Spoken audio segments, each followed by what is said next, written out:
बत्ती छातीचा princess cut blouse cutting, उंची 13+1 इंच, शोल्डर 5 इंच, मुंडा 5.5 इंच, छातीचा चौथा भाग 8+2 इंच, कोपऱ्यापासून 1 इंच सरळ लाईनीचा मध्य, मुंड्याला राऊंड शेप आकार, गळा रुंदी 2 इंच, गळा उंची 10.5 इंच, पाठीत 2.5 इंच, क्रॉसमध्ये बॉक्स तुम्हाला आवडेल तो आकार देऊ शकता। कमर आहे 28 इंच, त्याचा चौथा भाग 7 इंच + 1 इंच टक्स आणि 2 इंच मार्जिन आहे तसं कटिंग करा आणि पुढच्या भागासाठी ड्रॉ उंचीमध्ये अर्धा इंच वाढवून घ्यायचा आहे। आता गळा रुंदी 2 इंच, गळा उंची 6 इंच, 2.5 इंच रुंदी आणि राऊंड शेप आकार दिला।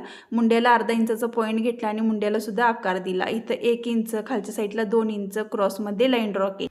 टक्स रुंदी 3 इंच, टक्स उंची आहे ती 4 इंच आणि 4 इंचाच्या पॉईंटपर्यंत 3.5 इंच आणि साईड कटोरीला आकार द्या। इथून 2 इंच आणि प्रिन्सेस कटला परफेक्ट आकार द्या। काही समजलं नसेल तर आपला व्हिडिओ सुरू आहे, त्याच्या खाली त्रिकोणचा ऑप्शन दिसतोय, तिथं क्लिक करा आणि